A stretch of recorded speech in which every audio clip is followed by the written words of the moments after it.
ನಮಸ್ಕಾರ, ನಾನು ಪೃಥ್ವಿರಾಜ್ ಹಾರನಹಳ್ಳಿ. ಡಿಕೆಶಿಗೆ ಸಿಬಿಐ ಬಂಧನವೋ ಅಥವಾ ಕಸ್ಟಡಿನೋ ಅನ್ನೋದು ಗೊತ್ತಾಗುತ್ತೆ ಇನ್ನೇನು ಕೆಲವೇ ಹೊತ್ತಿನಲ್ಲಿ, ಅಥವಾ ಬರೀ ವಿಚಾರಣೆಗೆ ಅಂತ್ಯವಾಗುತ್ತಾ ಅನ್ನೋದು ಕೂಡ ಗೊತ್ತಾಗುತ್ತೆ. ಕೆಲವೇ ಹೊತ್ತಲ್ಲಿ ಡಿಕೆಶಿ ಭವಿಷ್ಯ ನಿರ್ಧಾರವಾಗಲಿದೆ. ಡಿಕೆಶಿ ಮನೆ ಬಳಿ ಹೆಚ್ಚುವರಿ ಪೊಲೀಸರನ್ನ ನಿಯೋಜನೆ ಮಾಡಲಾಗಿದೆ. ಯಾಕೆಂದ್ರೆ ಸಾಕಷ್ಟು ಕಾರ್ಯಕರ್ತರು ಅವರ ಮನೆ ಬಳಿ ಜಮಾಯಿಸ್ತಾ ಇದ್ದಾರೆ. ಸೊ ಈ ಒಂದು ಹಿನ್ನೆಲೆಯಲ್ಲಿ ಹೆಚ್ಚುವರಿ ಪೊಲೀಸರನ್ನ ಕೂಡ ನಿಯೋಜನೆ ಮಾಡಲಾಗ್ತಾ ಇದೆ. ನಿಮಗೆ ನೇರ ದೃಶ್ಯಾವಳಿಗಳನ್ನ ತೋರಿಸ್ತಾ ಇದೀವಿ. ಸಾಕಷ್ಟು ಜನ ಅಧಿಕಾರಿಗಳು ಬರ್ತಾ ಇದ್ದಾರೆ.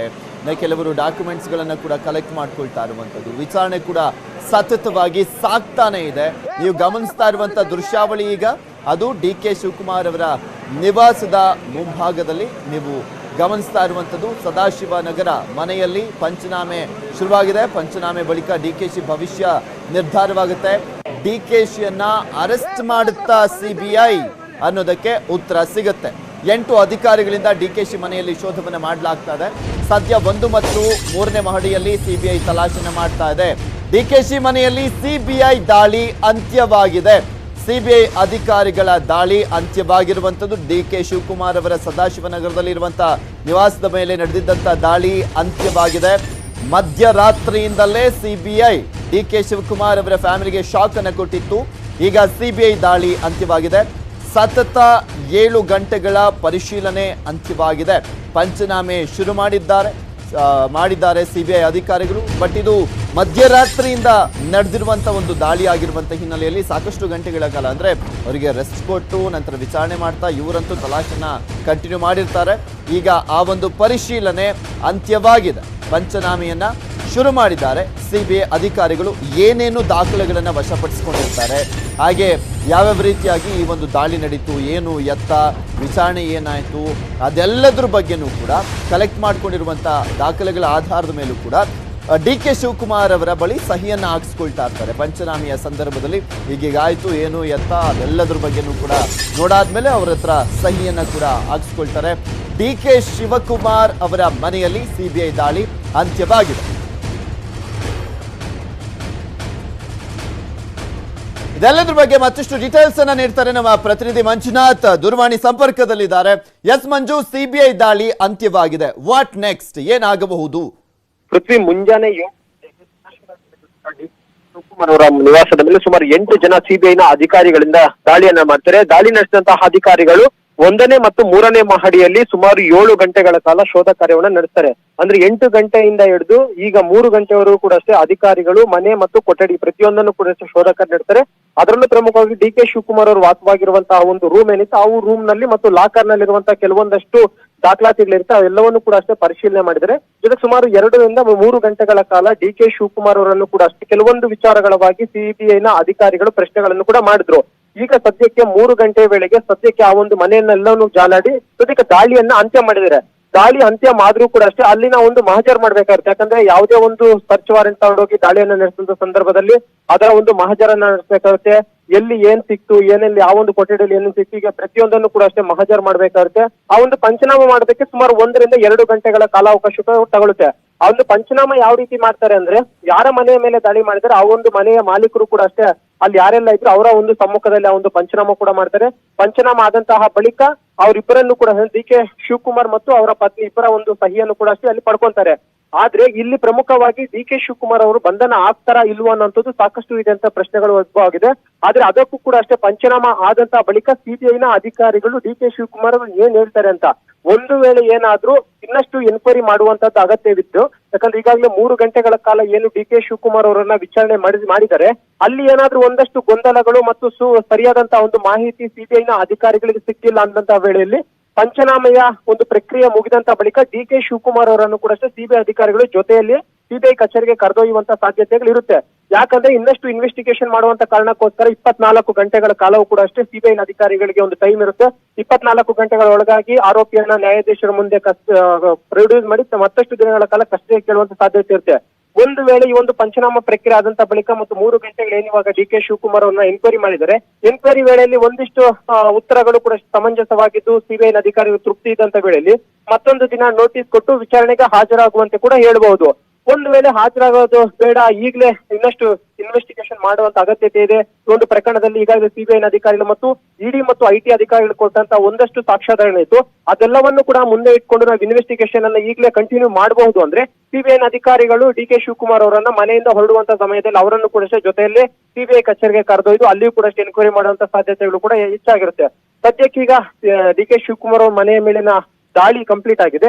ಆದ್ರೆ ಅದರ ಒಂದು ಮಹಜರು ಪ್ರಕ್ರಿಯೆ ಈಗಾಗಲೇ ಆರಂಭವಾಗಿದ್ದು ಬಹುತೇಕ ಇನ್ನ 1.5 ರಿಂದ 2 ಗಂಟೆಗಳೊಳಗಾಗಿ ಸಂಪೂರ್ಣವಾಗಿ ಈ ಒಂದು ರೈಡ್ ನ ಪ್ರಕ್ರಿಯೆ ಕೂಡ ಕಂಪ್ಲೀಟ್ ಆಗಲಿದೆ. ಪೃಥ್ವಿ, ಮಂಜು, ಈಗ ಸಿಬಿಐ ದಾಳಿ ಮುಗಿದಿದೆ, ಪಂಚನಾಮೆಯನ್ನ ಮಾಡ್ತಾ ಇದ್ದಾರೆ. ಓಕೆ, ಅಕಸ್ಮಾತ್ ಬಂಧನ ಮಾಡುವುದೇ ಆದರೆ ಅವರ ನಿವಾಸದಿಂದ ಸಿಬಿಐ ಕಚೇರಿವರೆಗೂ ಅಂತೂ ಕರ್ಕೊಂಡು ಹೋಗ್ಬೇಕು. ಹೆಚ್ಚಿನ ವಿಚಾರಣೆ ಅಂದ್ರೆ ಅಲ್ಲಿ ಮಾಡುವಂತ ಸಾಧ್ಯತೆ ಕೂಡ ಇರುತ್ತೆ. ಸೊ ಹೀಗಾಗಿ ಅಕಸ್ಮಾತ್ ಕರ್ಕೊಂಡು ಹೋಗ್ತಾರೆ ಅನ್ನೋದೇ ಆದ್ರೆ ಡಿ.ಕೆ. ಶಿವಕುಮಾರ್ ಒಬ್ರು ಸಾಮಾನ್ಯ ರಾಜಕಾರಣಿ ಅಂತೂ ಅಲ್ಲ, ದೊಡ್ಡ ರಾಜಕಾರಣಿ ಆಗಿರುವಂತ ಹಿನ್ನೆಲೆಯಲ್ಲಿ ಆ ಒಂದು ರೋಡಲ್ಲೂ ಕೂಡ ಸಾಕಷ್ಟು ಜನ ನಿಂತ್ಕೊಳ್ತಾರೆ, ಮುತ್ತಿಗೆ ಹಾಕುವಂತ ಸಾಧ್ಯತೆ ಕೂಡ ಇರುತ್ತೆ. ಆ ರೀತಿಯಾಗಿ ಬಂಧನ ಅಕಸ್ಮಾತ್ ಮಾಡೋದಾದ್ರೆ ಕಸ್ಟಡಿ ಮಾಡುವಂತ ಸಂದರ್ಭದಲ್ಲಿ ಪೊಲೀಸ್ ಪ್ರೊಟೆಕ್ಷನ್ ಕೂಡ ಇರುತ್ತೆ. ಆ ರೀತಿಯಾಗಿ ಏನಾದ್ರೂ ಮಾಡಿರುವಂತದ್ದು ಕಾಣಿಸ್ತಾ ಇದೆಯಾ ಆ ರೋಡಲ್ಲಿ ಅಥವಾ ಏನಾದ್ರೂ? ಪೃಥ್ವಿ, ಯಾವಾಗ ಸಿಬಿಐನ ದಾಳಿ ಡಿ.ಕೆ. ಶಿವಕುಮಾರ್ ಅವರ ಮನೆ ಮೇಲೆ ಆಯ್ತು, ಮತ್ತೆ ಅವರ ಒಂದು ಕಾರ್ಯಕರ್ತರೆಲ್ಲರೂ ಬಂದು ಮನೆ ಮುಂಭಾಗದಲ್ಲಿ ಪ್ರತಿಭಟನೆ ಮಾಡೋದಕ್ಕೆ ಶುರುವಾದ್ರು, ಆಗ್ಲೇ ಪೊಲೀಸ್ ಭದ್ರತೆಯನ್ನ ಇಲ್ಲಿ ಹೆಚ್ಚಳ ಮಾಡಿದ್ದಾರೆ. ಅದರಲ್ಲೂ ಪ್ರಮುಖವಾಗಿ 2 ಡಿಸಿಪಿಗಳ ಮುಂದಾಳತ್ವದಲ್ಲಿ ಸುಮಾರು 10ಕ್ಕೂ ಅಧಿಕ ಇನ್ಸ್ಪೆಕ್ಟರ್ ಗಳನ್ನ ಈಗಾಗಲೇ ಡಿ.ಕೆ. ಶಿವಕುಮಾರ್ ಅವರ ನಿವಾಸದ ಮುಂಭಾಗದಲ್ಲಿ ಭದ್ರತೆಗೆ ಅಂತ ನಿಯೋಜನೆ ಮಾಡಿದ್ರೆ, ಜೊತೆಗೆ ನೂರಾರು ಸಂಖ್ಯೆಯಲ್ಲಿ ಕೂಡ ಅಷ್ಟೇ ಕಾರ್ಯಕರ್ತರು ಬಂದು ಪ್ರತಿಭಟನೆಯನ್ನ ಮಾಡ್ತಿದ್ರು. ಒಂದು ವೇಳೆ ಏನಾದ್ರೂ ಒಂದು ಕಡೆ ಪ್ರತಿಭಟನೆ ಆಗ್ತಿದೆ, ಮತ್ತೊಂದು ಕಡೆ ಏನಂದ್ರೆ ಡಿ.ಕೆ. ಶಿವಕುಮಾರ್ ಅವರು ಸಿಬಿಐ ಕಸ್ಟಡಿಗೆ ತಗೊಂಡೇ ಆದಂತ ಪಕ್ಷದಲ್ಲಿ ಆ ಒಂದು ಪ್ರತಿಭಟನೆ ಕಾವು ಇನ್ನೂ ಜಾಸ್ತಿ ಆಗುವಂತ ಸಾಧ್ಯತೆ ಇದೆ. ಇದೇ ಒಂದು ಕಾರಣಕ್ಕೋಸ್ಕರನೇ ಈಗಾಗಲೇ ಸಿಬಿಐನ ಅಧಿಕಾರಿಗಳು ಕೂಡ ಸ್ಥಳೀಯ ಪೊಲೀಸರಿಗೂ ಮತ್ತು ನಗರ ಪೊಲೀಸ್ ಆಯುಕ್ತರಿಗೂ ಕೂಡ ಮಾಹಿತಿಯನ್ನು ಕೊಟ್ಟಿದ್ದಾರೆ. ಅದರನ್ವಯವಾಗಿ ಈಗಾಗಲೇ ಡಿ.ಕೆ. ಶಿವಕುಮಾರ್ ಅವರ ಮನೆ ಮುಂಭಾಗದಲ್ಲಿ ಕೂಡ ಅಷ್ಟೇ ಸುಮಾರು 100ಕ್ಕೂ ಅಧಿಕ ಪೊಲೀಸರನ್ನು ನಿಯೋಜನೆ ಸದ್ಯಕ್ಕೆ ಮಾಡಿದ್ದಾರೆ.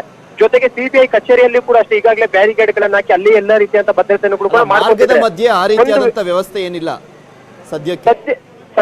ಪೃಥ್ವಿ, ಮಾರ್ಗದುದ್ದಕ್ಕೂ ಕೂಡ ಯಾವುದೇ ರೀತಿಯಂತ ಭದ್ರತೆಯನ್ನ ಮಾಡ್ಕೊಂಡಿಲ್ಲ. ಯಾಕಂದ್ರೆ ಇನ್ನೇನು 5-10 ನಿಮಿಷದಲ್ಲಿ ಸಿಬಿಐ ಅಧಿಕಾರಿಗಳು ಬಂಧನ ಮಾಡೋದು. ಓಕೆ, ಥ್ಯಾಂಕ್ ಯು ಮಂಜುನಾಥ್ ನಿಮ್ಮೆಲ್ಲ ಡೀಟೇಲ್ಸ್ಗಾಗಿ. ಕೋಡಿಹಳ್ಳಿ ನಿವಾಸದಲ್ಲೂ ಕೂಡ ಪರಿಶೀಲನೆ ಬಹುತೇಕ ಅಂತ್ಯವಾಗಿದೆ. ಬೆಳಗ್ಗೆಯಿಂದ ದಾಖಲೆಗಳ ಪರಿಶೀಲನೆ ನಡೀತಾ ಇತ್ತು. ಅಲ್ಲೂ ಕೂಡ ಗೌರಮ್ಮ ವಿಚಾರಣೆಯನ್ನ ಮಾಡಿದ್ರು ಸಿಬಿಐ ಅಧಿಕಾರಿಗಳು. ಡಿ.ಕೆ. ಶಿವಕುಮಾರ್ ಅವರ ತಾಯಿ ಕೋಡಿಹಳ್ಳಿ ನಿವಾಸದಲ್ಲಿ ಇದ್ರು. ಒಂದು ದೊಡ್ಡ ಹಾಲಹಳ್ಳಿ ಡಿ.ಕೆ. ಶಿವಕುಮಾರ್ ಅವರ ನಿವಾಸ, ಅವರ ಸ್ವಂತೂರಲ್ಲಿ ಇರುವಂತದ್ದು, ಅಲ್ಲೂ ಕೂಡ ದಾಳಿಯನ್ನ ಮಾಡಿದ್ರು. ಇನ್ನೊಂದು ಕೋಡಿಹಳ್ಳಿ, ಅದು ಡಿ.ಕೆ. ಸುರೇಶ್ ಅವರ ನಿವಾಸವಂತೆ. ಅಲ್ಲಿ ಡಿ.ಕೆ. ಶಿವಕುಮಾರ್ ಅವರ ತಾಯಿ ಗೌರಮ್ಮ ಅವರಿದ್ರು. ಅಲ್ಲೂ ಕೂಡ ದಾಳಿಯನ್ನ ಮಾಡಲಾಗಿತ್ತು. ಆ ನಿವಾಸದಲ್ಲೂ ಕೂಡ ಪರಿಶೀಲನೆ ಬಹುತೇಕ ಅಂತ್ಯವಾಗಿದೆ. ದೊಡ್ಡ ಹಾಲಹಳ್ಳಿಯಲ್ಲೂ ಕೂಡ ಪರಿಶೀಲನೆ ಅಂತ್ಯವಾಗಿತ್ತು, ಇಲ್ಲೂ ಕೂಡ ಅಂತ್ಯವಾಗಿದೆ. ಸಿಬಿಐ ಅಧಿಕಾರಿಗಳು ಒಂದೊಂದಾಗಿ ಈಗ ಅವರು ದಾಳಿಯನ್ನ ಮಾಡಿದಂತ ನಿವಾಸಗಳ ಒಂದು ಪ್ರಕ್ರಿಯೆಯನ್ನ ಮುಗಿಸ್ತಾ ಇದ್ದಾರೆ. ಅಲ್ಲೂ ಕೂಡ ಪಂಚನಾಮೆಯನ್ನ ಮಾಡ್ತಾ ಇರ್ತಾರೆ. ಯಾವ್ಯಾವ ರೀತಿಯಾಗಿ ದಾಳಿ ಆಯ್ತು, ಏನು ಎತ್ತ, ಯಾವ್ಯಾವೆಲ್ಲ ದಾಖಲೆಗಳು ವಶಪಡಿಸಿಕೊಂಡ್ರು ಅದಕ್ಕೆ ಸೈನ್ ಹಾಕ್ಸ್ಕೊಂತಾ ಇರ್ತಾರೆ. ನೀವು ಗಮನಿಸ್ತಾ ಇದ್ದೀರಾ ದೃಶ್ಯಾವಳಿಗಳಲ್ಲಿ ಗೌರಮ್ಮ ಅವರು ಸಹಿಯನ್ನ ಹಾಕ್ತಾ ಇರುವಂತದ್ದು. ಅದು ದಾಳಿಯನ್ನ ಮಾಡಿದ ನಂತರ ಸಿಬಿಐ ಅಧಿಕಾರಿಗಳು ಪಂಚನಾಮೆಯನ್ನ ಮಾಡ್ತಾ ಇರ್ತಾರಲ್ಲ, ಅದಕ್ಕೆ ಸಹಿಯನ್ನ ಹಾಕ್ಸ್ಕೊಳ್ತಾರೆ. ಯಾರ್ಯಾರಿದ್ರು ಆ ಕುಟುಂಬದವರು ಅವ್ರ ಕೈಲಿ ಸಹಿಯನ್ನ ಹಾಕ್ಸ್ಕೊಳ್ತಾರೆ. ಅಲ್ಲಿ ಪ್ರಮುಖವಾಗಿ ಗೌರಮ್ಮ ಅವರು ಡಿ.ಕೆ. ಶಿವಕುಮಾರ್ ಅವರ ತಾಯಿ ಇದ್ದಂತ ಹಿನ್ನೆಲೆಯಲ್ಲಿ ಅವರ ಸಹಿಯನ್ನ ಹಾಕ್ಸ್ಕೊಳ್ತಾ ಇದ್ದಾರೆ. ಸೊ ಈ ಮೂಲಕ ಅಲ್ಲಿ ದಾಳಿಯನ್ನ ಮಾಡಿದ್ರಲ್ಲ, ಅದು ಅಂತ್ಯವಾಗ್ತಾ ಇದೆ. ಕೋಡಿಹಳ್ಳಿಯಲ್ಲಿ ದಾಳಿಯನ್ನ ಮಾಡಿದಂತ ವಿಚಾರಕ್ಕೆ ಸಂಬಂಧಪಟ್ಟಂತೆ ಹೇಳ್ತಾ ಇರುವಂತದ್ದು. ಅಲ್ಲಿ ಸಿಬಿಐ ಅಧಿಕಾರಿಗಳ ದಾಳಿ ಅಂತ್ಯವಾಗಿದೆ. ಗಮನಿಸ್ತಾ ಇದ್ದೀರಾ, ತೋರಿಸ್ತಾ ಇದ್ವಿ ನಿಮಗೆ ದೃಶ್ಯಾವಳಿಗಳಲ್ಲಿ, ನೇರ ಎಕ್ಸ್ಕ್ಲೂಸಿವ್ ಆದಂತಹ ದೃಶ್ಯಾವಳಿಗಳನ್ನ ಗಮನಿಸ್ತಾ ಇದ್ದೀರಾ. ಸಿಬಿಐ ಆಫೀಸರ್ಸ್ಗಳು ಗೌರಮ್ಮ ಅವರ ಬಳಿ ಸಹಿಯನ್ನು ಹಾಕ್ಸ್ಕೊಳ್ತಾ ಇದ್ದಾರೆ. ಅಲ್ಲಿ ಎಲ್ಲವನ್ನೂ ಕೂಡ ಮೆನ್ಷನ್ ಮಾಡಿರ್ತಾರೆ, ಏನಾಯ್ತು ಏನು ಎತ್ತ, ಯಾವ್ದಾದ್ರು ದಾಖಲೆಗಳು ಸಿಕ್ಕಿದ್ರೆ ಅದನ್ನು ಕೂಡ ಮೆನ್ಷನ್ ಮಾಡಿರ್ತಾರೆ. ಇದನ್ನ ವಶಪಡಿಸ್ಕೊಳ್ತಾ ಇದೀವಿ ಏನು ಎತ್ತ, ಇವರೆಲ್ಲರೂ ಕೂಡ ಇದ್ರು ಅಂದ್ರೆ ದಾಳಿ ಆದಂತಹ ಸಂದರ್ಭದಲ್ಲಿ ಅನ್ನೋ ಕಾರಣಕ್ಕೋಸ್ಕರ, ಸಾಕ್ಷಿಗೋಸ್ಕರ ಪಂಚನಾಮೆಯ ಸಂದರ್ಭದಲ್ಲಿ ಅವರ ಸಹಿಯನ್ನ ಹಾಕ್ಸ್ಕೊಳ್ತಾರೆ. ಈಗ ಡಿ.ಕೆ. ಶಿವಕುಮಾರ್ ಅವರ ನಿವಾಸ ಸದಾಶಿವ ನಗರದಲ್ಲಿ ಇರುವಂತ ನಿವಾಸ ಇದೆಯಲ್ಲ, ಅಲ್ಲೂ ಕೂಡ ದಾಳಿ ಅಂತ್ಯವಾಗಿದೆ. ಸೊ ಹೀಗಾಗಿ ಅಲ್ಲೂ ಕೂಡ ಪಂಚನಾಮೆ ಶುರುವಾಗಿದೆ. ಒಂದೊಂದಾಗಿ ಡಿ.ಕೆ. ಶಿವಕುಮಾರ್ ಅವರು ಹಾಗೆ ಅವರ ನಿವಾಸದಲ್ಲಿ ಇರ್ತಾರಲ್ಲ, ಅವರ ಪತ್ನಿ, ಅವರ ಮಕ್ಕಳು ಯಾರು ಇರ್ತಾರೆ ಅವ್ರನ್ನ ಕೂರಿಸ್ಬಿಟ್ಟು ಈ ರೀತಿಯಾಗಿ ದಾಳಿ ಆಯ್ತು ಏನು ಎತ್ತ ಅನ್ನೋದ್ರ ಬಗ್ಗೆ ಹೇಳ್ತಾ ಇರ್ತಾರೆ. ಅದೆಲ್ಲ ಕೇಳಿಸ್ಕೊಂಡಾದ್ಮೇಲೆ ಒಂದೊಂದೇ ಲೆಟರ್ಗೆ ಅವರು ಸಹಿಯನ್ನ ಹಾಕ್ತಾ ಹೋಗ್ತಾರೆ. ಡಿ.ಕೆ. ಶಿವಕುಮಾರ್ ಅವರಾಗಿರ್ಬೋದು, ಅವರ ಪತ್ನಿ ಸಹಿಯನ್ನ ಹಾಕ್ತಾ ಹೋಗ್ತಾರೆ. ಆ ಒಂದು ಪ್ರಕ್ರಿಯೆ ಕೊನೆಯ ಹಂತದಲ್ಲಿ ನಡೆಯುವಂಥದ್ದು. ದಾಳಿ ಪ್ರಕ್ರಿಯೆ ಮುಗಿದ ನಂತರ ಕೊನೆಯ ಹಂತದಲ್ಲಿ ನಡೆಯುವಂಥದ್ದು. ಈಗ ನಿಮಗೆ ತೋರಿಸ್ತಾ ಇರುವಂತಹ ದೃಶ್ಯಾವಳಿ ಏನಿದೆ, ಇದು ಕೋಡಿಹಳ್ಳಿ ನಿವಾಸದಲ್ಲಿ ದಾಳಿ ಪ್ರಕ್ರಿಯೆ ಮುಗಿದಿರುವಂತ ಹಿನ್ನೆಲೆಯಲ್ಲಿ ಪಂಚನಾಮಿಯ ಸಂದರ್ಭದಲ್ಲಿ ಡಿ.ಕೆ. ಶಿವಕುಮಾರ್ ಅವರ ತಾಯಿ ಗೌರಮ್ಮ ಅವರಿಂದ ಸಹಿಯನ್ನ ಹಾಕಿಸಿಕೊಳ್ಳಲಾಗ್ತಾ ಇರುವಂತ ದೃಶ್ಯಾವಳಿ. ಆಲ್ರೆಡಿ ಗೌರಮ್ಮ ಅವರು ಮಾತನಾಡಿದ್ರು ಮಾಧ್ಯಮಗಳ ಮುಂದೆ. ಸರ್ಕಾರಕ್ಕೆ ಮತ್ತೆ ಅಧಿಕಾರಿಗಳಿಗೆ ತುಂಬಾ ಪ್ರೀತಿ, ಅದಕ್ಕೆ ಪದೇ ಪದೇ ಬಂದು ದಾಳಿ ಮಾಡ್ತಾ ಇದ್ದಾರೆ ಅಂತ ಅವ್ರಿಗೆ ಆಲ್ರೆಡಿ ಆಕ್ರೋಶವನ್ನ ವ್ಯಕ್ತಪಡಿಸಿದ್ರು. ಇದ್ರ ಬಗ್ಗೆ ಮತ್ತಷ್ಟು ಡೀಟೇಲ್ಸ್ ಅನ್ನ ನೀಡ್ತಾರೆ ನಮ್ಮ ರಾಮನಗರದ ಪ್ರತಿನಿಧಿ ವೆಂಕಟೇಶ್ ದೂರವಾಣಿ ಸಂಪರ್ಕದಲ್ಲಿದ್ದಾರೆ. ವೆಂಕಟೇಶ್, ಈಗ ಆಲ್ರೆಡಿ ದೊಡ್ಡ ಹಾಲಹಳ್ಳಿಯಲ್ಲೂ ಕೂಡ ದಾಳಿ ಮುಗಿದಿತ್ತು, ಈಗ ಕೋಡಿಹಳ್ಳಿಯಲ್ಲೂ ಕೂಡ ಮುಗಿದಿದೆ ದಾಳಿ ಪ್ರಕ್ರಿಯೆ. ಪಂಚನಾಮೆ ಕೂಡ ನಡೀತಾ ಇರುವಂತದನ್ನ ಗಮನಿಸ್ತಾ ಇದ್ವಿ. ಹೆಚ್ಚಿನ ಅಪ್ಡೇಟ್ಸ್ ಏನ್ ಲಭ್ಯವಾಗ್ತಾ ಇದೆ ಈಗ? ಪೃಥ್ವಿರಾಜ್, ಈಗಷ್ಟೇ ಕೋಡಿಹಳ್ಳಿ ನಿವಾಸದಲ್ಲೂ ಕೂಡ ಸಿಬಿಐ ಅಧಿಕಾರಿಗಳ ವಿಚಾರಣೆ ಮುಕ್ತಾಯ ಆಗಿರುವಂತದ್ದು. ಏನು ಸತತ 2 ಗಂಟೆಗಳ ಕಾಲ ಡಿ.ಕೆ. ಶಿವಕುಮಾರ್ ಅವರ ತಾಯಿ ಗೌರಮ್ಮರನ್ನ ವಿಚಾರಣೆ ನಡೆಸಿದಂತ ಅಧಿಕಾರಿಗಳು ಅವರಿಂದ ಸಾಕಷ್ಟು ಒಂದು ಮಾಹಿತಿಯನ್ನ ಪಡೆದು ಅವರಿಂದ ಒಂದು ಕೆಲವೊಂದು ದಾಖಲಾತಿಗಳಿಗೆ ಸಹಿಯನ್ನು ಕೂಡ ಪಡೆದಿದ್ದಾರೆ. ಆನಂತರ ಅಧಿಕಾರಿಗಳ ತಂಡ ಈಗಾಗಲೇ ಕೋಡಿಹಳ್ಳಿ ನಿವಾಸದಿಂದ ಒಂದು ನಿರ್ಗಮನ ಆಗಿ ಕನಕಪುರ ನಿವಾಸದಲ್ಲಿ ಈಗ ವಿಚಾರಣೆ ನಡೆಸ್ತಾರೆ, ಅಲ್ಲೂ ಕೂಡ ರೈಡ್ ಮಾಡ್ತಾರೆ ಎನ್ನುವಂತ ಮಾಹಿತಿ ಇದೆ. ಅಕಸ್ಮಾತ್ ಏನಾದ್ರು ಕನಕಪುರ ಮನೆಯಲ್ಲಿ ರೈಡ್ ಅನ್ನ ಮಾಡ್ಲಿಲ್ಲ ಅಂತ ಹೇಳಿದ್ರೆ ಅವರು ನೇರವಾಗಿ ಬೆಂಗಳೂರು ಕಡೆಗೆ ಮುಖವನ್ನ ಮಾಡ್ತಾರೆ. ಈಗಷ್ಟೇ ಡಿ.ಕೆ. ಶಿವಕುಮಾರ್ ಅವರ ತಾಯಿ ಗೌರಮ್ಮರವರು ಕೂಡ ಈ ವಿಚಾರವಾಗಿ ಪ್ರತಿಕ್ರಿಯೆಯನ್ನ ಕೊಟ್ಟಿದ್ದಾರೆ. ಈಗ ಡಿ.ಕೆ. ಶಿವಕುಮಾರ್ ಅವರಿಗೆ ಸಂಬಂಧಪಟ್ಟಂತೆ ದೊಡ್ಡ ಹಾಲಹಳ್ಳಿ ಮತ್ತೆ ಕೋಡಿಹಳ್ಳಿ ಈ 2 ಕಡೆ ದಾಳಿ ಆಗಿದ್ದಲ್ವಾ? ಪೃಥ್ವಿರಾಜ್, ಇವತ್ತು ಡಿ.ಕೆ. ಶಿವಕುಮಾರ್ ಅವರ ಸ್ವಗ್ರಾಮ ದೊಡ್ಡ ಹಾಲಹಳ್ಳಿಯ ಅವರ ಒಂದು ನಿವಾಸದಲ್ಲಿ ಬೆಳಗ್ಗೆ ಒಂದು ರೈಡ್ ಆಯ್ತು. ಅದಾದ ನಂತರ ಕೋಡಿಹಳ್ಳಿಯ ಡಿ.ಕೆ. ಸುರೇಶ್ ಅವರ ತೋಟದ ಮನೆಯಲ್ಲಿ ಇವತ್ತು ರೈಡ್ ಆಗಿದೆ. ಡಿ.ಕೆ. ಸುರೇಶ್ ಅವರ ಕೋಡಿಹಳ್ಳಿಯ ನಿವಾಸದಲ್ಲಿ ಅವರ ಒಂದು ತಾಯಿ ಗೌರಮ್ಮರವರು ವಾಸವಾಗಿರುವಂತದ್ದು. ಈಗಾಗಲೇ ಅಧಿಕಾರಿಗಳ ತಂಡ ರೈಡ್ ಅನ್ನ ಮುಗಿಸಿ ಕನಕಪುರದತ್ತ ಸಾಗಿದ್ದಾರೆ. ಪೃಥ್ವಿರಾಜ್, ಕನಕಪುರದಲ್ಲೂ ಕೂಡ ನಿವಾಸ ಇದೆಯಾ ಡಿ.ಕೆ. ಶಿವಕುಮಾರ್ ಅವರದು? ಕನಕಪುರ ನಗರದಲ್ಲೂ ಕೂಡ ಡಿ.ಕೆ. ಶಿವಕುಮಾರ್ ಮತ್ತು ಡಿ.ಕೆ. ಸುರೇಶ್ ಅವರ ಒಂದು ನಿವಾಸಗಳಿದ್ದಾವೆ. ಹಾಗಾಗಿ ಅಲ್ಲಿಯೂ ಕೂಡ ವಿಚಾರಣೆ ನಡೆಸುವಂತ ಸಾಧ್ಯತೆಗಳು ಇದ್ದಾವೆ. ಆದ್ರೆ ಅಲ್ಲಿ ನಡೆಸಲಿಲ್ಲ ಅಂತ ಹೇಳಿದ್ರೆ ಅವರು ನೇರವಾಗಿ ಬೆಂಗಳೂರಿನ ಕಡೆಗೆ ಮುಖ ಮಾಡ್ತಾರೆ ಎನ್ನುವಂತ ಮಾಹಿತಿಯೂ ಕೂಡ ಲಭ್ಯ ಆಗ್ತಾ ಇದೆ. ಅಲ್ಲಿರುವಂತ ನಿವಾಸಗಳ ಮೇಲೆ ಯಾವ್ದ್ರ ಮೇಲೂ ಕೂಡ ದಾಳಿ ಆಗಿಲ್ಲ ಹಾಗಾದ್ರೆ? ಈಗ ದೊಡ್ಡ ಹಾಲಹಳ್ಳಿ ಮತ್ತೆ ಕೋಡಿಹಳ್ಳಿ ನಿವಾಸ ಬಿಟ್ಟು ಬೇರೆಲ್ಲೂ ಕೂಡ ದಾಳಿ ನಡೆದಿಲ್ಲ. ಈಗ ನೆಕ್ಸ್ಟ್ ಕನಕಪುರ ನಗರದಲ್ಲಿ ನಡೆದ್ರೆ ನೋಡ್ಬೇಕಾಗ್ತದೆ. Prithviraj, okay, thank you Venkatesh ನಿಮ್ಮೆಲ್ಲ ಡೀಟೇಲ್ಸ್ ಗಾಗಿ. ಗಮನಿಸ್ತಾ ಇದ್ದೀರಾ, ಇದು ಡಿ.ಕೆ. ಶಿವಕುಮಾರ್ ಅವರ ರಾಮನಗರ ಜಿಲ್ಲೆಯಲ್ಲಿ ಇರುವಂತಹ ಕನಕಪುರ ತಾಲೂಕಿನ ಕೋಡಿಹಳ್ಳಿ ಮತ್ತೆ ದೊಡ್ಡ ಹಾಲಹಳ್ಳಿಯಲ್ಲಿ ಈಗ ಆಲ್ರೆಡಿ ದಾಳಿ ಪ್ರಕ್ರಿಯೆ ಮುಗಿದಿದೆ. ಇನ್ನೊಂದ್ ಕಡೆ ಗಮನಿಸ್ತಾ ಇದ್ದೀರಾ ದೃಶ್ಯಾವಳಿಯಲ್ಲಿ, ಇದು ಶಿವಮೊಗ್ಗದಲ್ಲೂ ಕೂಡ ಪ್ರತಿಭಟನೆಯನ್ನ ಮಾಡಲಾಗ್ತಾ ಇರುವಂಥದ್ದು. ಹಾಸನದಲ್ಲಿ ಗಮನಿಸಿದ್ರಿ, ಕನಕಪುರದಲ್ಲೂ ಕೂಡ ಪ್ರತಿಭಟನೆ ಆಯಿತು. ಶಿವಮೊಗ್ಗದಲ್ಲೂ ಕೂಡ ಕಾಂಗ್ರೆಸ್ನ ಕಾರ್ಯಕರ್ತರು ಆಕ್ರೋಶವನ್ನ ವ್ಯಕ್ತಪಡಿಸಿದ್ದಾರೆ. ಇನ್ನು ಡಿ.ಕೆ. ಶಿವಕುಮಾರ್ ಅವರ ನಿವಾಸದ ಮುಂದೆನೂ ಕೂಡ ಪ್ರತಿಭಟನೆಗಳು ನಡೀತಾ ಇರುವಂಥದ್ದು. ರಾಜಕೀಯ ಪ್ರೇರಿತವಾಗಿ ಈ ಒಂದು ದಾಳಿ ನಡೀತಾ ಇದೆ ಅಂತ ಆರೋಪವನ್ನ ಮಾಡ್ತಾ ಇವರೆಲ್ಲರೂ ಕೂಡ ತಮ್ಮ ಆಕ್ರೋಶವನ್ನ ವ್ಯಕ್ತಪಡಿಸ್ತಾ ಇದ್ದಾರೆ. ನೀವು ಕೂಡ ಗಮನಿಸ್ತಾ ಇದ್ದೀರಾ, ಡಿ.ಕೆ. ಶಿವಕುಮಾರ್ ಅವರಿಗೆ ಒಂದು ದೊಡ್ಡ ಅಭಿಮಾನಿ ಬಳಗವೇ ಇದೆ.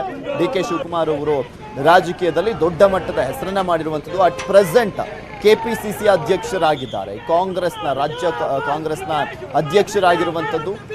ಸೊ ಡಿ.ಕೆ. ಶಿವಕುಮಾರ್ ಅವರ ಮನೆ ಮೇಲೆ ದಾಳಿ ಆಗಿರುವಂಥ ಹಿನ್ನೆಲೆಯಲ್ಲಿ ಈಗ ಆಲ್ರೆಡಿ ಸಾಕಷ್ಟು ಜನ ದೊಡ್ಡ ದೊಡ್ಡ ನಾಯಕರೆಲ್ಲರೂ ಕೂಡ ಅಂದ್ರೆ ಕಾಂಗ್ರೆಸ್ ಪಕ್ಷದವರು ಟ್ವೀಟ್ ಅನ್ನ ಮಾಡಿ ಆಕ್ರೋಶವನ್ನ ಹೊರಹಾಕಿರುವಂಥದ್ದು. ಇನ್ನು ಕಾರ್ಯಕರ್ತರು ಬೀದಿಗಿಳಿದು ಪ್ರತಿಭಟನೆಯನ್ನ ಮಾಡ್ತಾ ಇದ್ದಾರೆ.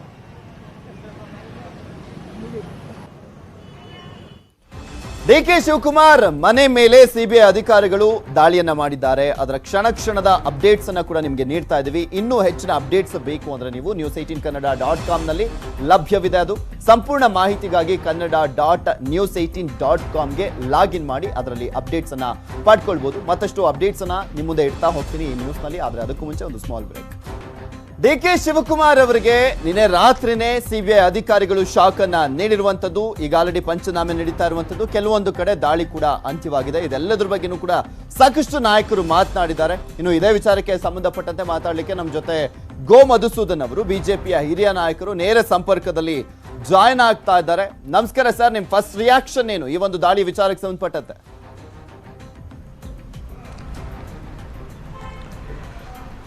ಉಪ್ಪು ತಿಂದವನು ನೀರು ಕುಡಿಯಲೇಬೇಕು.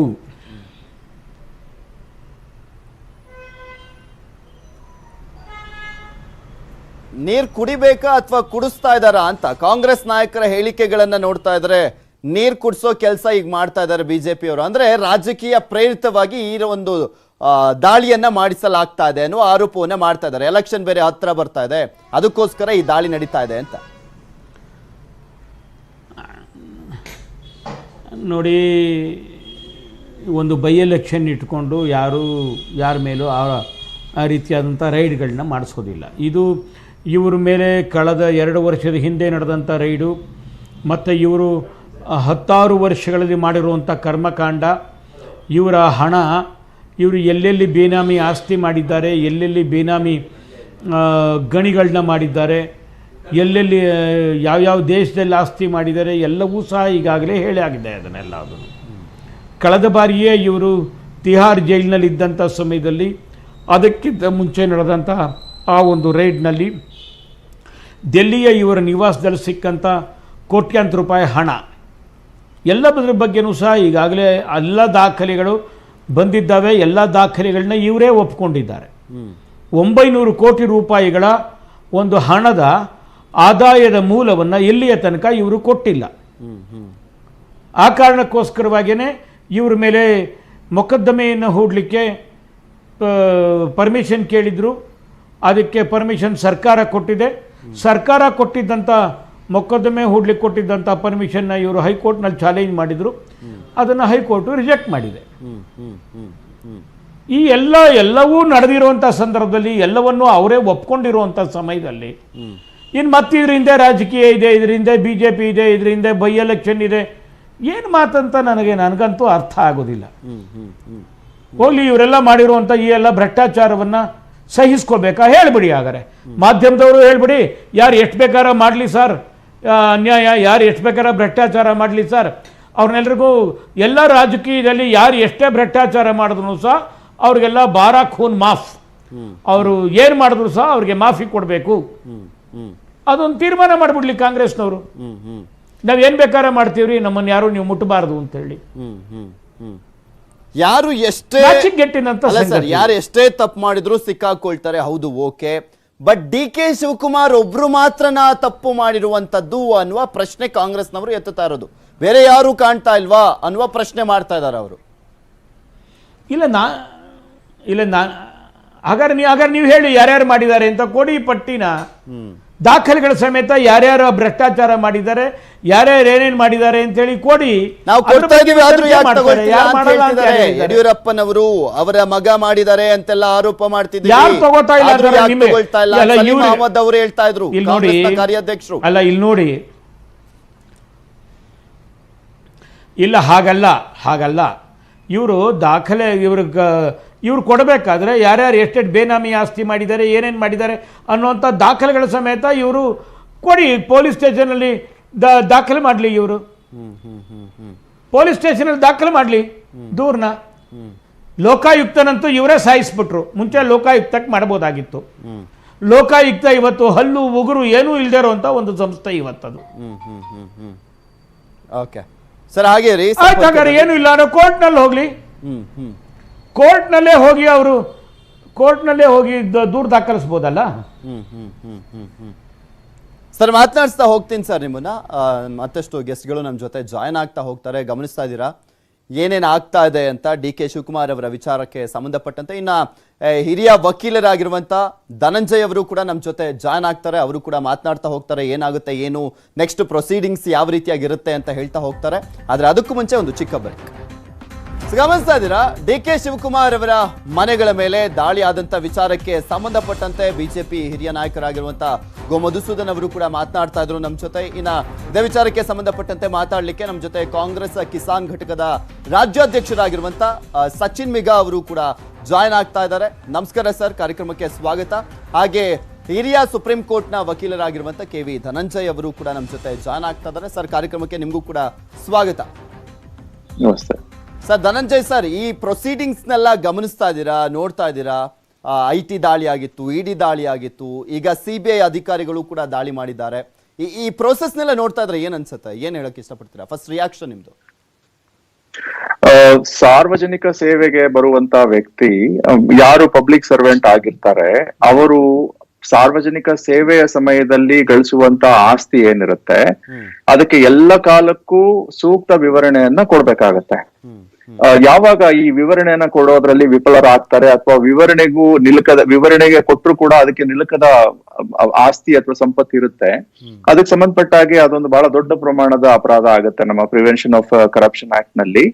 ಅದನ್ನ ಇವರ ವಿಚಾರವಾಗಿ ಈಗಾಗಲೇ 100 ಕೋಟಿ ರೂಪಾಯಿಗಳ ಒಂದು ಆಸ್ತಿ ಇವರು ಸಂಪಾದನೆ ಮಾಡಿದ್ದಾರೆ, ಅದಕ್ಕೆ ಒಂದು ಸೂಕ್ತ ವಿವರಣೆಯನ್ನ ನೀಡ್ಲಿಕ್ಕೆ ಅವ್ರಿಗೆ ಆಗ್ತಿಲ್ಲ ಅನ್ನುವಂತ ಆಧಾರದ ಮೇಲೆ ಏನ್ FIR ದಾಖಲಾಗಿದೆ, ಆ FIR ಗೆ ಅನುಗುಣವಾಗಿ ಈ ರೀತಿ ರೈಡ್ ನಡೆಸುವಂತದ್ದು ಕಾನೂನು ಬಾಹಿರ ಅಲ್ಲ. ಬಟ್ ಆದ್ರೆ ಟೈಮಿಂಗ್ ಬಗ್ಗೆ ಒಂದು ವೇಳೆ ಏನಾದ್ರು ಮಾತು ಬಂದ್ರೆ ಅದು ಸಾಮಾಜಿಕ ಮಾತಾಗತ್ತೆ. ಬಟ್ ಕಾನೂನಾತ್ಮಕವಾಗಿ ಎಲ್ಲಿಯವರೆಗೆ ಒಂದು FIR ಬಾಕಿ ಇರುತ್ತೆ, FIR ಮೇಲೆ ತನಿಖೆ ಕೈಗೊಳ್ಬೇಕಾಗತ್ತೆ.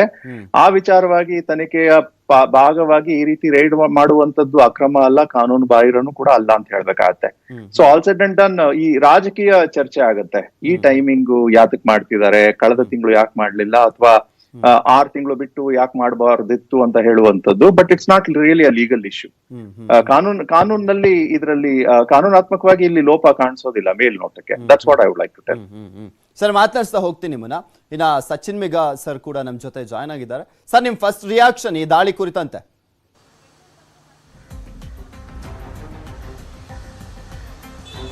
ನೋಡಿ, ಈ ದಾಳಿ ಮಾಡ್ತಕ್ಕಂಥದ್ದು BJPಗೆ ಸರ್ವೇ ಸಾಮಾನ್ಯ ಆಗಿದೆ. ಇದೊಂಥರ ಬ್ರಿಟಿಷ್ ಸರ್ಕಾರದಲ್ಲೂ ಸಹ ಇಷ್ಟು ದೌರ್ಜನ್ಯ ನಡೆದಿಲ್ಲ. ಇಡೀ ರಾಷ್ಟ್ರ ಇಡೀ ಜಗತ್ತು ಕೊರೋನಾ ಅಂತ ಮಹಾಮಾರಿ ಒಂದ್ ಕಡೆ ನಡೀತಾ ಇದೆ. ಅಂತ ಸಂದರ್ಭದಲ್ಲಿ ಇಲ್ಲಿ ಉಪಚುನಾವಣೆಗಳು ಬಂತು. 2 ದಿನದ ಹಿಂದೆ ಚರ್ಚೆ ಮಾಡ್ತಿದ್ದು, ಈ ರಾಜ್ಯದಲ್ಲಿ ಉಪಚುನಾವಣೆ ಬಂದಿದೆ, ಇನ್ನು BJP ಅವರ ಆಟ ಇಲ್ಲಿ ಮಾಡೇ ಮಾಡ್ತಾರೆ ಅಂತ. ಅದಕ್ಕೆ ತಕ್ಕಂತೆ ಇವತ್ತು ಬೆಳಿಗ್ಗೆ 5:30-6 ಗಂಟೆಗೆ CBI ಅವರು ಬಂದು ಮಾನ್ಯ ಅಧ್ಯಕ್ಷರ ಮನೆಗೆ ದಾಳಿ ಮಾಡ್ತಾರೆ ಅಂದ್ರೆ ಎಷ್ಟು ತರದ ಪಿತೂರಿ ಇವರು ಇದ್ರ ಹಿಂದ್ಗಡೆ ನಡೆಸಿದ್ದಾರೆ. ಯಾವ ಸಂದರ್ಭದಲ್ಲಿ ಇವರು ರೈಡ್ ಮಾಡ್ತಕ್ಕಂಥ ವಿಚಾರಕ್ಕೆ ಮುಂಚೂಣಿಯಲ್ಲಿ ನಿಂತಿದ್ದಾರೆ. ಕೇಂದ್ರದಲ್ಲಿ ಆಡಳಿತ ಮಾಡ್ತಕ್ಕಂಥ ಸನ್ಮಾನ್ಯ ನರೇಂದ್ರ ಮೋದಿ ಅವರ ಸರ್ಕಾರ, ಆ ಗೃಹ ಸಚಿವರಾಗಿತ್ತಂತ ಅಮಿತ್ ಶಾ, ಈ ದೇಶದಲ್ಲಿ ಎಷ್ಟೆಷ್ಟು ಅವ್ಯವಹಾರ ಆಗಿದೆ, ಯಾರ್ಯಾರು ಎಷ್ಟೆಷ್ಟು ಕೋಟಿಗಳು ನುಂಗಿದ್ದಾರೆ ಅವರ ಬುಡದಲ್ಲೇ ಇದೆ.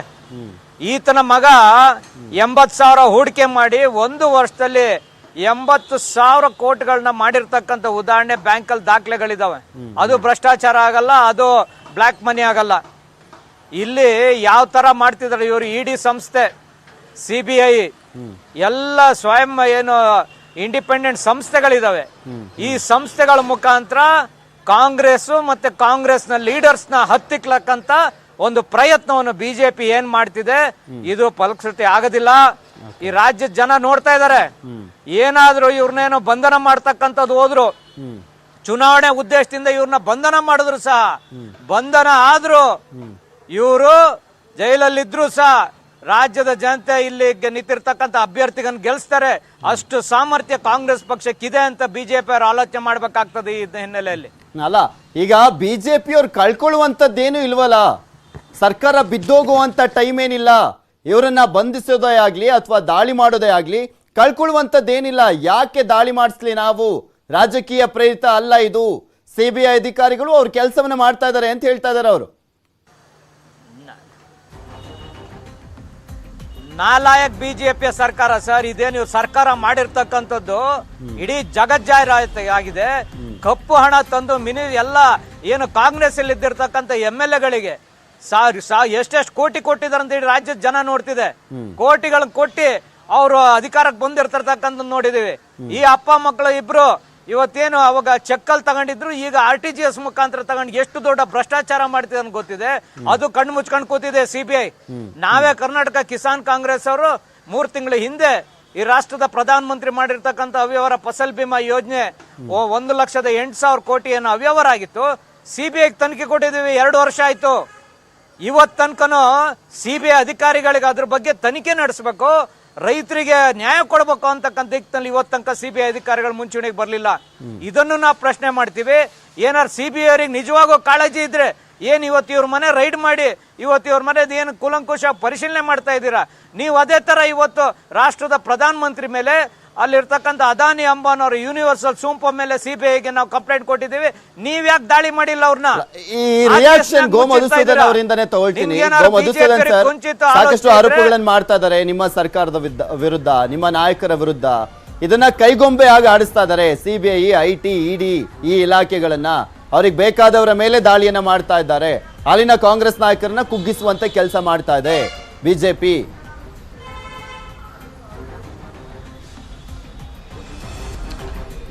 ನಮ್ಮ ಕಾಂಗ್ರೆಸ್ ನಾಯಕರಿಗೆ ನಂದು ಒಂದು ಬಹಳ ಸರಳವಾದಂಥ ಪ್ರಶ್ನೆ. ಅವರು ದಯಮಾಡಿ ಈ ಮಾತನ್ನು ಹೇಳಿಬಿಡಲಿ. ಡಿ ಕೆ ಶಿವಕುಮಾರ್ ಅವರು ಯಾವುದೇ ಭ್ರಷ್ಟಾಚಾರವನ್ನು ಮಾಡಿಲ್ಲ, ಅವರ ಹತ್ರ ಯಾವುದೇ ಹಣ ಇಲ್ಲ, ಅವರು ಅಮಾಯಕರು, ಅವರು ಪ್ರಾಮಾಣಿಕರು, ನಿಸ್ಪೃಹಿಗಳು, ಸಾರ್ವಜನಿಕ ಸೇವೆಯನ್ನಷ್ಟೇ ಮಾಡಿದ್ದಾರೆ, ಅವರು ಯಾವುದೇ ಭ್ರಷ್ಟಾಚಾರ ಮಾಡಿಲ್ಲ ಅವರು ಅಂತ ಅನ್ನೋದನ್ನು ಇವರು ಸರ್ಟಿಫೈ ಮಾಡ್ತಾರಾ? ಇವರು ಅವರೇ 900 ಕೋಟಿ ರೂಪಾಯಿಗೆ ನಾನು ತಿಂದಿರೋದು ನಿಜ, 900 ಕೋಟಿ ರೂಪಾಯಿ ಆಸ್ತಿ ಮಾಡಿರೋದು ನಿಜ, ಅದಕ್ಕೆ ನನಗೆ ಲೆಕ್ಕ ಸಿಗ್ತಾ ಇಲ್ಲ ಅಂತ ಅವರೇ ಒಪ್ಕೊಂಡಿದ್ದಾರೆ. ಅವರು ಒಪ್ಕೊಂಡ್ರು, ಕಾಂಗ್ರೆಸ್ ನಾಯಕರು ಒಪ್ಕೊಳ್ಳೋಲ್ವಲ್ಲ ಅವ್ರು ಭ್ರಷ್ಟಾಚಾರಿ ಅಂತ ಹೇಳಿ. ಇವರು ಡಿ ಕೆ ಶಿವಕುಮಾರ್ಗಿಂತ ಬುದ್ಧಿವಂತರು ಇವರು. ಇವ್ರಿಗೇನಾರ ಬಿಜೆಪಿ ನಾಯಕರ ಮೇಲೆ ಏನಾರ ಅನುಮಾನಗಳಿತ್ತು ಅಂತಂತಂದ್ರೆ ಕೋರ್ಟ್ ಇದೆ. ಯಾವಾಗಲೂ ಗೋಮಧುಸೂದನ್ ಅವರೇ ಈ ಒಂದು ಪ್ರಶ್ನೆ ಅಂತೂ ಮೂಡುತ್ತೆ. ಕಾಂಗ್ರೆಸ್ ಸೆಂಟ್ರಲ್ ಗವರ್ಮೆಂಟ್ ಇದ್ದಾಗ ಅಂದ್ರೆ ಜನರು ಮಾತನಾಡುವಂಥದ್ದು, ಬಿಜೆಪಿ ನಾಯಕರ ಮೇಲೆ ದಾಳಿಯನ್ನ ಮಾಡಿಸ್ತಾರೆ. ಇನ್ನೊಂದ್ ಕಡೆ ಬಿಜೆಪಿ ಸೆಂಟ್ರಲ್ ಗವರ್ಮೆಂಟ್ ಅಲ್ಲಿ ಇದ್ದಾಗ ಕಾಂಗ್ರೆಸ್ ನಾಯಕರ ಮೇಲೆ ದಾಳಿಯನ್ನ ಮಾಡ್ತಾರೆ. ಯಾಕೆ ಸರಿಯಾಗಿ ತನಿಖೆಗಳನ್ನ ಮಾಡೋದಿಲ್ಲ, ಆ ನಾಯಕರನ್ನ ಯಾವ ಪಕ್ಷದಲ್ಲಿದ್ರೇನು ಅಂತ ಹೇಳ್ತಾ ಇದ್ದಾರೆ. ಅಲ್ಲ ಒಂದ್ ನಿಮಿಷ ಒಂದ್ ನಿಮಿಷ ಕಾಂಗ್ರೆಸ್ನವರು ಅಧಿಕಾರದಲ್ಲಿದ್ದಾಗ ಬಿಜೆಪಿಯ ಯಾವ ವ್ಯಕ್ತಿಯ ಮೇಲೆ ದಾಳಿ ಮಾಡಿದ್ರು, ಅವ್ರ ಮೇಲೆ ಏನು ಕೇಸ್ ಹಾಕಿದ್ದಾರೆ, ಅದು ಎಲ್ಲದನ್ನೂ ಸಹ ಅವರು ಕೋರ್ಟ್ನಲ್ಲಿ ಕೇಸ್ಗಳನ್ನ ಫೈಲ್ ಮಾಡಿದ್ದಾರೆ, ಫೇಸ್ ಮಾಡಿದ್ದಾರೆ. ಅವ್ರು ಯಾರೂ ಜೈಲಿಗೆ ಹೋಗಿಲ್ಲ, ಇತ್ತೀಚೆಗೆ 28 ವರ್ಷಗಳ ಕಾಲ CBIನವರು ಹಾಕಿದ್ದಂಥದ್ದು ಬಾಬರಿ ಮಸೀದಿ ಕೊಲೆಗೆ ಬಾಬರಿ ಮಸೀದಿಯನ್ನು ಡೆಮಾಲಿಷನ್ ಮಾಡಿದಂಥ ಒಂದು ಕೇಸ್ ಇತ್ತೀಚೆಗೆ ರದ್ದಾಗಿದೆ.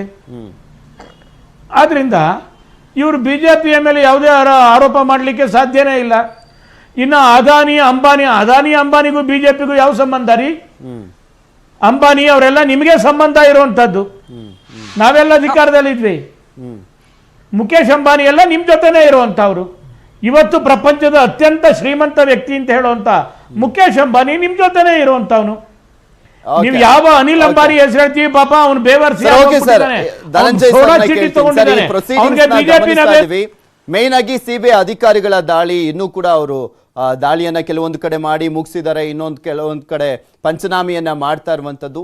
ಅಂದ್ರೆ ಈ ದಾಳಿಯನ್ನ ಮಾಡಿದಂತ ಸಂದರ್ಭದಲ್ಲಿ ಅವರಿಗೆ ಯಾವ ರೀತಿಯಾದಂಥ ನಿರೀಕ್ಷೆ, ಅಂದ್ರೆ ಈಗ ಸಾಕಷ್ಟು ದಾಖಲೆಗಳನ್ನ ತಗೊಂಡ್ಬಂದಿರ್ತಾರೆ, ಅದಕ್ಕೆ ಕೇಳ್ತಾ ಇರ್ತಾರೆ, ಅದಕ್ಕೆ ಅವರು ಸರಿಯಾದಂಥ ಉತ್ತರ ಕೊಟ್ಟರು ಕೂಡ ನೆಕ್ಸ್ಟ್ ಅವರು ಮುಂದುವರಿಸುವಂತ ಪ್ರೊಸೀಡಿಂಗ್ಸ್ ಯಾವ ರೀತಿಯಾಗಿರುತ್ತೆ, ಬಂಧನ ಆಗುವಂತ ವಿಚಾರಕ್ಕೆ ಸಂಬಂಧಪಟ್ಟಂತೆ, ಕಸ್ಟಡಿಗೆ ಪಡೆಯುವಂತ ವಿಚಾರಕ್ಕೆ ಸಂಬಂಧಪಟ್ಟಂತೆ? ಈ ಅಪರಾಧ 13(1)(e ಮೊದಲು 2017 ಮುಂಚೆ ಈ ಡಿಸ್ಪ್ರಪೋರ್ಷನೇಟ್ ವೆಲ್ತ್ ಅಪರಾಧದಲ್ಲಿ ಸಿಲುಕಿಕೊಳ್ಳುವಂತವ್ರಿಗೆ 7 ವರ್ಷಗಳ ಸಜೆ ಇರ್ತಿತ್ತು. ಈಗ ಅದು 10 ವರ್ಷದವರೆಗಾಗಿದೆ, 2018 ಜಾರಿಗೆ ಬರೋ ಹಾಗೆ. ಸೊ ಈ ರೈಡ್ ಮಾಡುವಂತದ್ದು ಮತ್ತೆ ಅದರಲ್ಲಿ ರಿಕವರಿ ಆದದ್ರ ಆಧಾರದ ಮೇಲೆ ಅಲ್ಲೇ ಕೆಲವು ಪ್ರಶ್ನೆಗಳನ್ನ ಕೇಳಬಹುದು. ಮತ್ತೆ ಆರೋಪಿ ಒಂದು ವೇಳೆ ಪ್ರಶ್ನೆಗೆ ಸೂಕ್ತ ಉತ್ತರವನ್ನ ಕೊಡೋದ್ರಲ್ಲಿ ವಿಫಲ ಆದ ಪಕ್ಷದಲ್ಲಿ ಡಿಸ್ಪ್ರಪೋರ್ಷನೇಟ್ ವೆಲ್ತ್ ಕೇಸಸ್ ಅಲ್ಲಿ ಸಾಧಾರಣವಾಗಿ ಅರೆಸ್ಟ್ ಮಾಡ್ಲಿಕ್ಕೆ ಹೋಗೋದಿಲ್ಲ. ಯಾಕೆ ಅಂದ್ರೆ ಈಗ ದಾಖಲೆಗಳ ಆಧಾರದ ಮೇಲೆ ಕೇಸನ್ನ ಬಿಲ್ಡಪ್ ಮಾಡೋದ್ರಿಂದ. So ordinarily they may not arrest, but ಒಂದು ಎಕ್ಸ್ಟ್ರಾರ್ಡಿನರಿ ಸರ್ಕಮ್ಸ್ಟಾನ್ಸಸ್ ಒಂದು ವೇಳೆ ಅಧಿಕಾರಿಗಳಿಗೆ ಕಂಡು ಬಂದ ಪಕ್ಷದಲ್ಲಿ ಅವರು ಖಂಡಿತ ಅರೆಸ್ಟ್ ಮಾಡ್ಲಿಕ್ಕೂ ಕೂಡ ಅವಕಾಶ ಇರುತ್ತೆ. ಮೀನ್ ವೈಲ್ ಬೇರೆ ಮಾಧ್ಯಮದವರು ಒಂದು ಆದೇಶವನ್ನ ಕಳಿಸ್ಕೊಟ್ರು ಹೈಕೋರ್ಟ್ನವರು.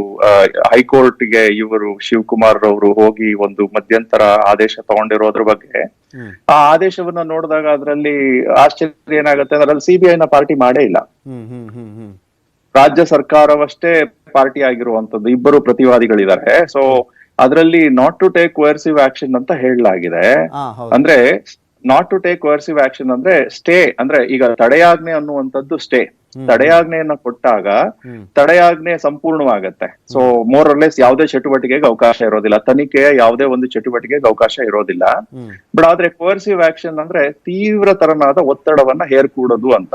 ಸೊ ಇಲ್ಲಿ ಭಿನ್ನಾಭಿಪ್ರಾಯಕ್ಕೆ ಅವಕಾಶ ಇರುತ್ತೆ. ಸೊ ತೀವ್ರ ತರನಾದ ಒತ್ತಡ ಅಂದ್ರೆ ಯಾವುದು? ಒಂದಂತೂ ಅರೆಸ್ಟ್ ಮಾಡ್ಲಿಕ್ಕೆ ಅವಕಾಶ ಇರೋದಿಲ್ಲ ಅಂತ ಭಾವಿಸಬಹುದು.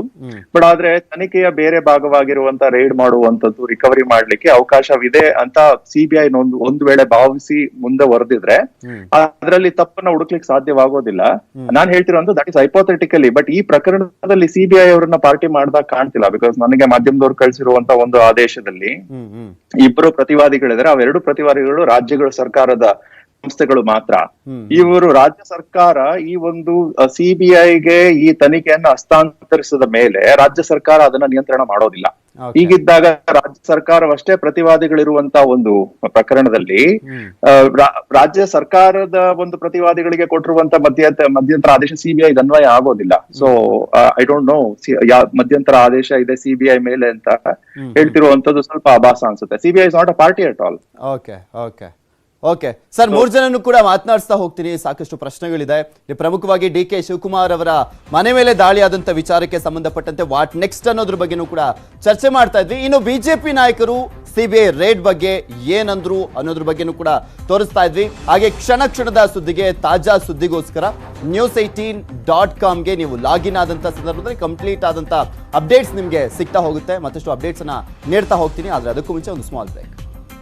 ಬೆಳ್ಳಂಬೆಳಗ್ಗೆ ಡಿಕೆ ಶಿವಕುಮಾರ್ ಹಾಗೇನೆ ಡಿಕೆ ಸುರೇಶ್ ಅವರ ನಿವಾಸ ಆಗಿರುವುದು, ಕಚೇರಿಗಳ ಮೇಲೆ ಸಿಬಿಐ ದಾಳಿ ಮಾಡುವಂತಹ ವಿಚಾರಕ್ಕೆ ಸಂಬಂಧಪಟ್ಟ ಹಾಗೆ ಈಗಾಗಲೇ ಅತಿಥಿಗಳ ಜೊತೆ ನಾವು ಮಾತನಾಡ್ತಾ ಇದ್ದೀವಿ.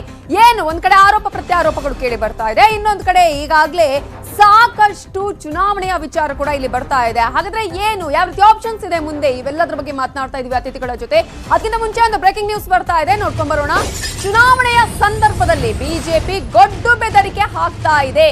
ಇಂತಹ ಗೊಡ್ಡು ಬೆದರಿಕೆಗಳಿಗೆ ಜಗ್ಗಲ್ಲ, ಕುಗ್ಗೋದಿಲ್ಲ ಅಂತ ಹೇಳಿ ಟ್ವಿಟರ್ ಅಲ್ಲಿ ಸಂಸದ ಡಿಕೆ ಸುರೇಶ್ ಮಾಹಿತಿಯನ್ನ ಈಗ ಹಂಚಿಕೊಂಡಿದ್ದಾರೆ. ಟ್ವಿಟರ್ ಅಲ್ಲಿ ಈಗ ಪೋಸ್ಟ್ ಮಾಡಿದ್ದಾರೆ.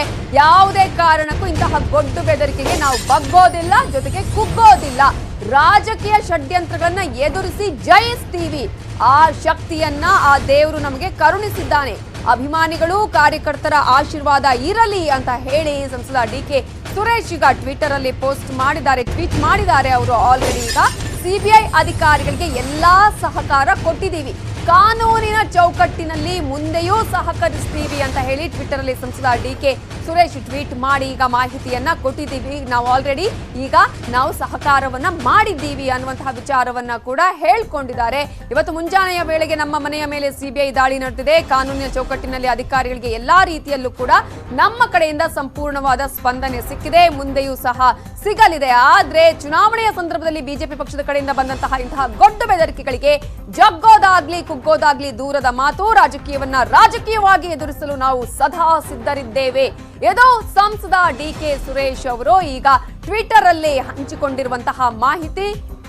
ಎಸ್, ಒಂದ್ ಕಡೆ ಬಹಳ ರಾಜಕೀಯ ವಿಚಾರ ಕೂಡ ಇಲ್ಲಿ ಬರ್ತಾ ಇದೆ. ನೇರವಾಗಿ ಗೋ ಮಧುಸೂದನ್ ಅವರಿಗೆ ನಾನು ಈ ವಿಚಾರಕ್ಕೆ ಸಂಬಂಧಪಟ್ಟ ಹಾಗೆ ಮಾತನಾಡಿಸೋದಕ್ಕೆ ಬಯಸ್ತೀನಿ. ಗೋ ಮಧುಸೂದನ್ ಅವರೇ, ಈಗ ಒಂದ್ ಕಡೆ ಕೇಳಿ ಬರ್ತಾ ಇರುವಂತಹ ಮಾತು, ಎಲೆಕ್ಷನ್ ಬಂದಾಗ ಇಂತಹ ಒಂದು ರೇಡ್ಗಳು ಅತ್ಯಂತ ಸಾಮಾನ್ಯ ಆಗ್ತಾ ಇದೆ ಇತ್ತೀಚಿನ ದಿನಗಳಲ್ಲಿ ಬಿಜೆಪಿ ಕಡೆಯಿಂದ ಅನ್ನುವಂಥದ್ದು. ಅಂದ್ರೆ ಸ್ಥಾನೀಯ ಸಂಸ್ಥೆಗಳನ್ನ ಬಳಸಿಕೊಳ್ಳಲಾಗ್ತಾ ಇದೆ ಅಂತ ಈಗ ಡಿ ಕೆ ಸುರೇಶ್ ಅವರು ಹೇಳಿದ್ದಾರೆ. ಯಾವುದೇ ರೀತಿಯಲ್ಲೂ ನಾವು ಜಗ್ಗಲ್ಲ, ಬಗ್ಗೋದಿಲ್ಲ ಅಂತ ಹೇಳಿ.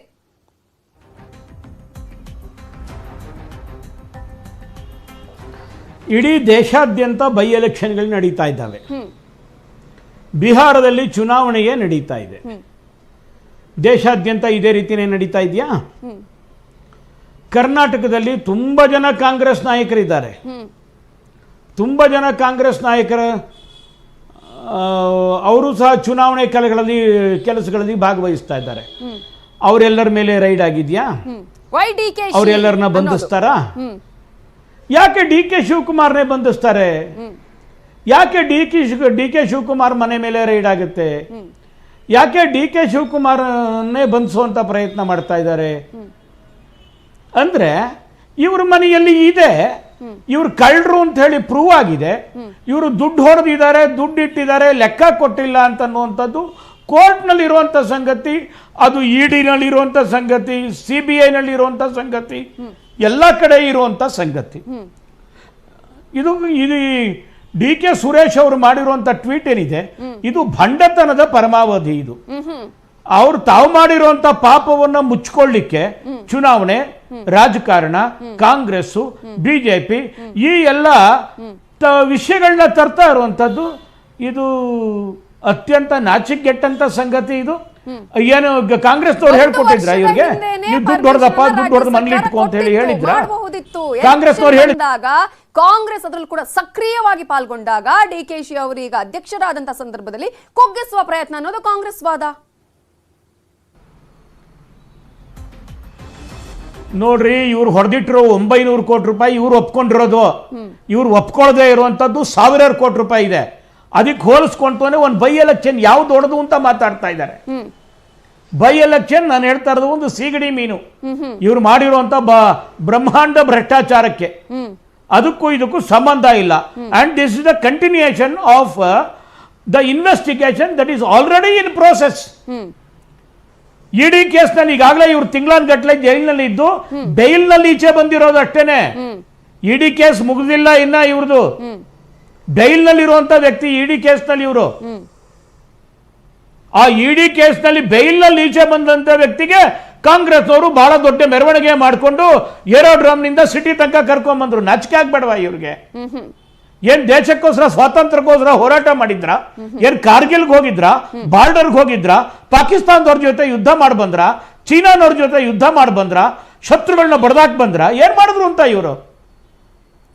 ಒಬ್ಬ ಕಳ್ತನ ಮಾಡಿದಂತ ವ್ಯಕ್ತಿಗೆ ಆ ಕಳ್ಳನ್ನ ಹೆಗಲ ಮೇಲೆ ಕೂಡಿಸ್ಕೊಂಡು ನಾಚಿಕೆ ಇಲ್ಲದೆ ಮೆರವಣಿಗೆ ಮಾಡ್ಕೊಂಡ್ ಬಂದಂತ ಜನ ಈಗ ಅವನ್ ಪರವಾಗಿ ಮಾತಾಡ್ತಾ ಇದ್ದಾರೆ ಇವರು. ಸಚಿನ್ ಮೀಗ ಅವರಿಗೆ ನೇರವಾಗಿ ಕೇಳಕ್ ಬಯಸ್ತೀರಿ, ಅವರು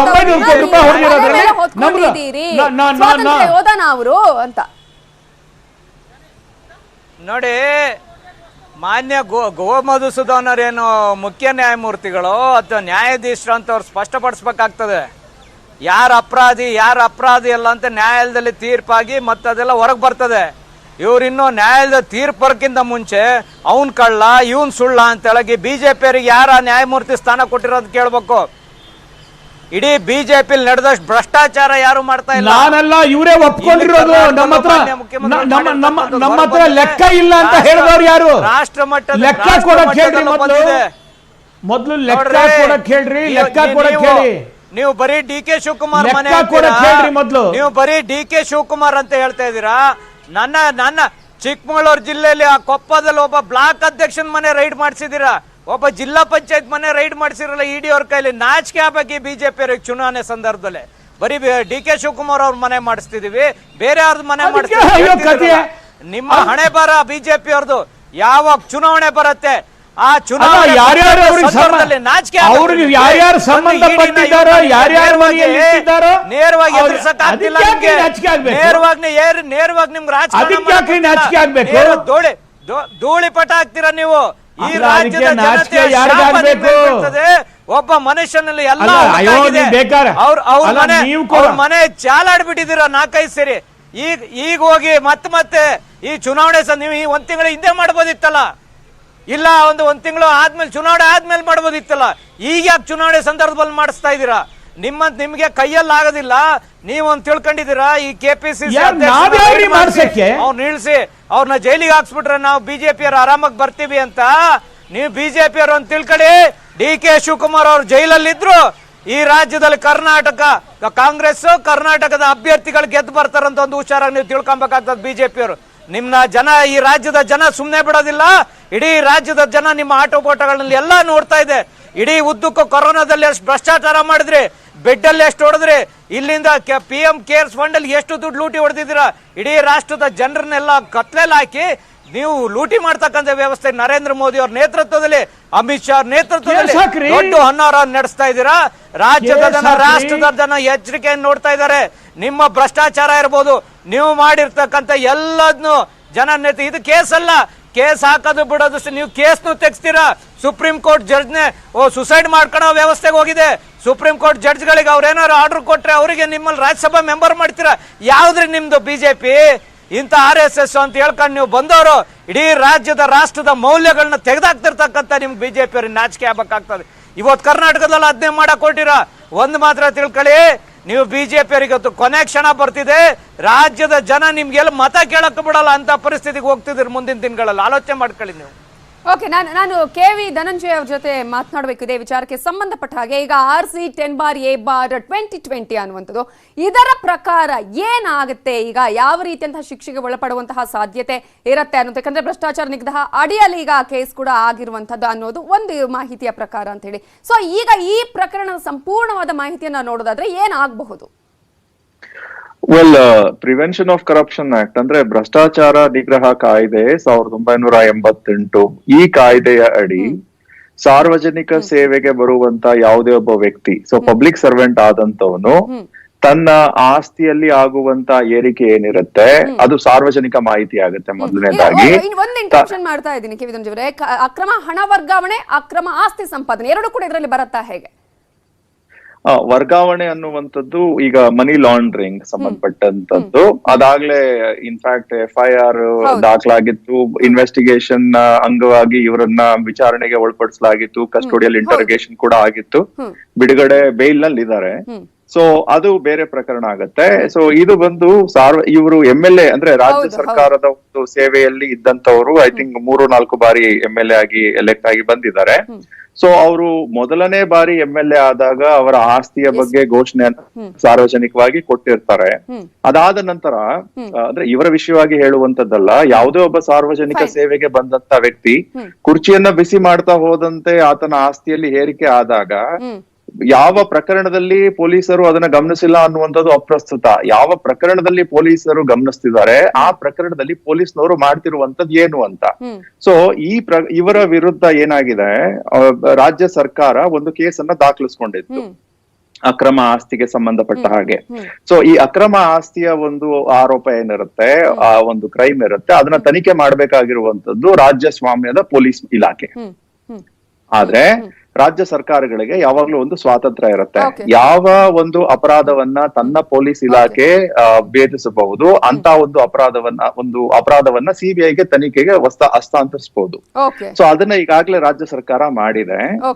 ಸೊ ಇವರ ವಕೀಲರು ಹೇಳ್ತಿದ್ದಂತದ್ದು ಅದರ ವಿಚಾರವಾಗಿ ನಾವು ಮಧ್ಯಂತರ ಆದೇಶ ಮಾತನಾಡಿಸ್ತೀನಿ KV ಧನಂಜಯ ಅವರೇ, ಇದ್ರ ಬಗ್ಗೆನೇ ನಾನು ಮಾತನಾಡಿಸ್ತೀನಿ ನಾನು. ಯಾಕಂದ್ರೆ ಬಹಳ ಒಂದು ಗೊಂದಲ ಇದೆ. ಈಗ ಒಂದ್ ಕಡೆ ಎಲ್ಲರೂ ಕೂಡ ಹೇಳುವಂತದ್ದು, ಅವರ ಆಕ್ರೋಶ ಕೂಡ ಅದೇ, ನಾವು ಆಲ್ರೆಡಿ ಈಗ ಸ್ಟೇ ಅನ್ನ ತಂದಿದ್ದೀವಿ ಅನ್ನುವಂತಹ ವಿಚಾರವನ್ನ ಹೇಳ್ತಾರೆ. ಹಾಗಾದ್ರೆ ಏನು ಇದೇ ವಿಚಾರಕ್ಕೆ ಸಂಬಂಧಪಟ್ಟ ಹಾಗೆ CBI ಹಾಗಾದ್ರೆ ರೇಡ್ ಮಾಡಬಹುದಾ, ವಿಚಾರಣೆ ಮಾಡಬಹುದಾ? ಇದ್ರ ಬಗ್ಗೆ ಕೂಡ ಇನ್ನಷ್ಟು ಮಾಹಿತಿ, ಜೊತೆಗೆ ಆರೋಪ ಪ್ರತ್ಯಾರೋಪಗಳು ಬಹಳ ಜೋರಾಗಿ ಸಾಗ್ತಾ ಇದೆ. ಹಾಗಾದ್ರೆ ರೇಡ್ ಮಾಡಿದ್ದೇ ತಪ್ಪ? ಎಲೆಕ್ಷನ್ ಟೈಮಲ್ಲಿ ರೇಡ್ ಮಾಡುವಂಗಿಲ್ಲ. ಇವೆಲ್ಲದರ ಬಗ್ಗೆ ಮಾತನಾಡಿಸ್ತೀನಿ ಬ್ರೇಕ್ ಆದ್ಮೇಲೆ.